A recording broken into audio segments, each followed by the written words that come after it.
Welcome to another episode of Rogan and Runescape. Get them beers opening, buddy. Or them cans of whoop ass. Yes, sir. Oh, what a glorious day. 1368. Edward Snowden. Edward motherfucking Snowden, buddy. Today's episode, welcome. Today's episode is 1368 with Edward Snowden. This was a huge episode. So big of an episode. In fact, we're going to open 2 cans of whoop ass. Oh yeah. That one sounded a little bit different.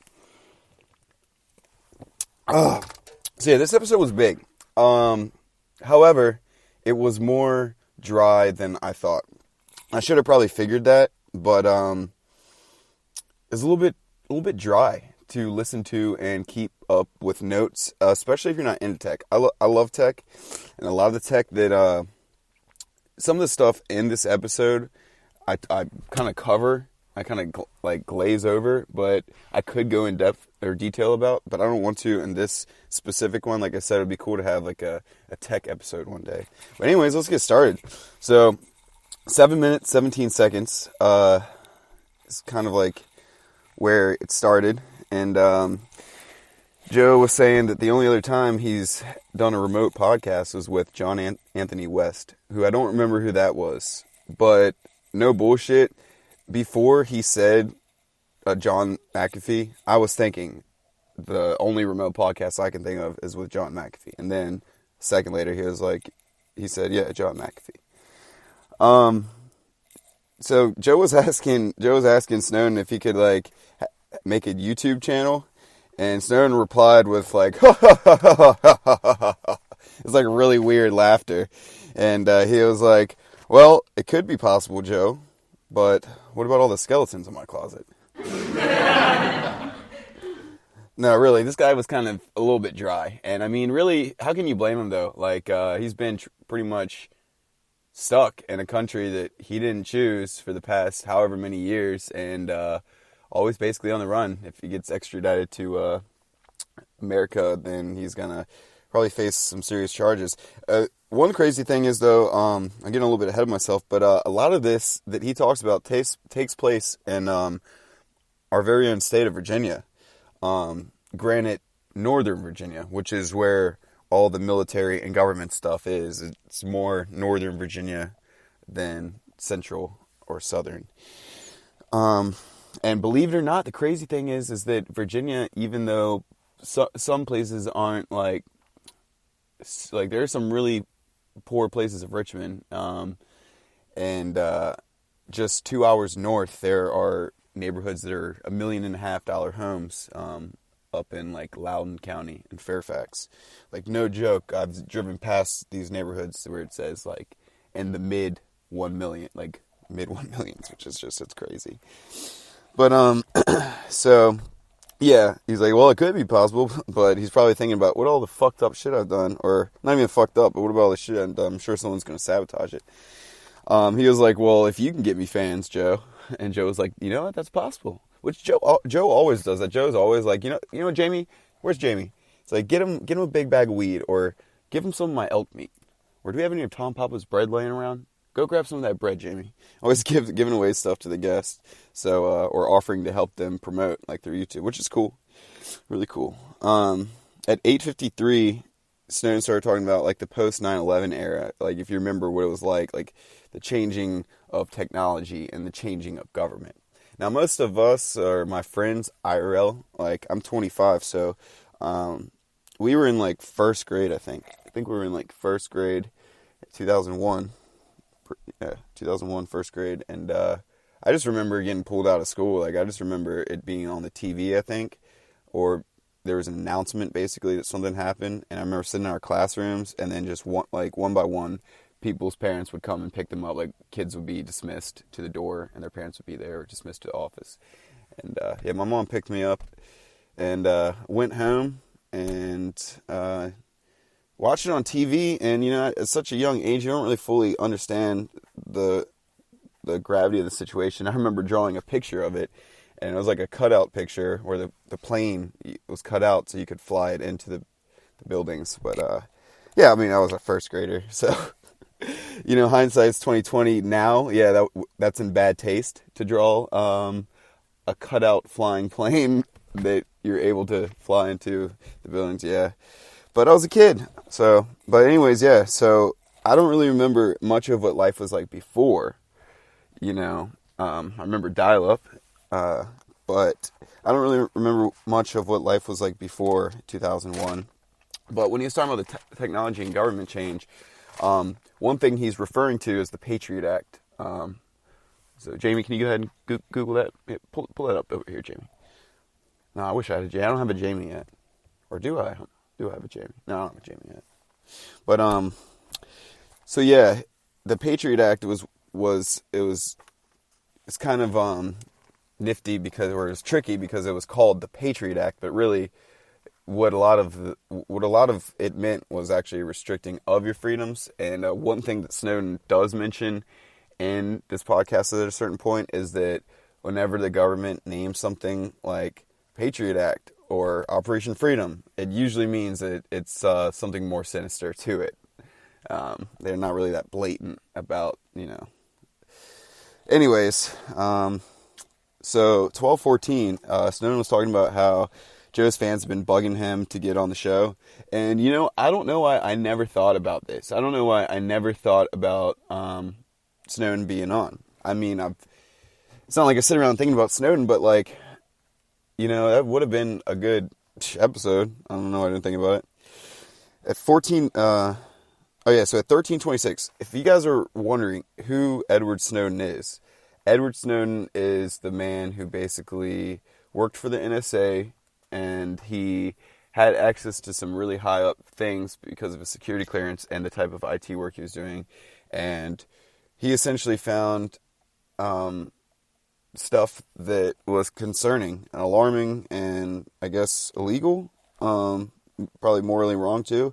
So what he did is he released this information, and that's why now in 2019 we know so much of what we do about the government surveillance on domestic and foreign citizens. I guess depends on how you look at it, but I would say it's almost more alarming that it's domestic rather than foreign, because you would think foreign, okay, of course they would want to surveil, but then, honestly, to be completely honest, and I don't like it, but when it comes to what the technology that is made and that we don't know about yet, or the implications of this technology and what's to come out in the next 5, 10, 20 years, the technology could change so rapidly in the next 5 years, like what's released. And maybe if they do create technology and then hold on to it and don't release it, which they do, I mean, because corporations do that, so why wouldn't the government? Then we probably have technology right now that's so powerful that it really could affect people, and people could do some devastating things very easily.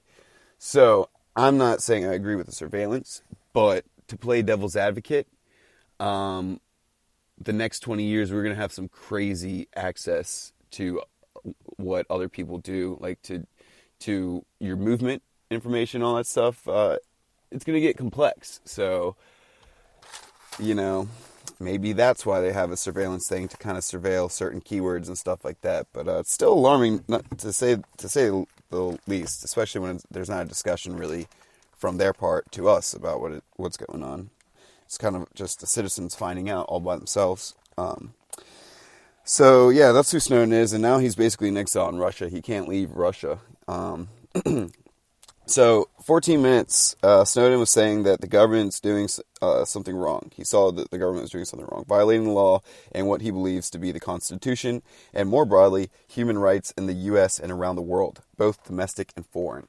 So that's basically what I just said, but way better. He said it more intricately. But yeah, so he was alarmed at what he saw. We have a Constitution, so, and a lot of Americans, that's what they hold, pretty much everything to the Constitution. They got constitutional rights, whether it comes to freedom of speech or to own weapons to defend yourself. So he saw something that he thought that was violating the law and the rights of people around the world, and he leaked it. He released the information. You're saying that the government is only supposed to be monitoring people that it has individually particularized suspicion of wrongdoing. Which, that took me like fucking 2 minutes to pause and go back and write that down to get it word for word, verbatim, for whatever reason. I hate writing. I really do. My handwriting sucks. But the way you worded it was really interesting. The government is only supposed to be monitoring people that it has individually particularized suspicion of wrongdoing. Individually particularized suspicion of wrongdoing. That right there, the individually particularized. I like that combo of words.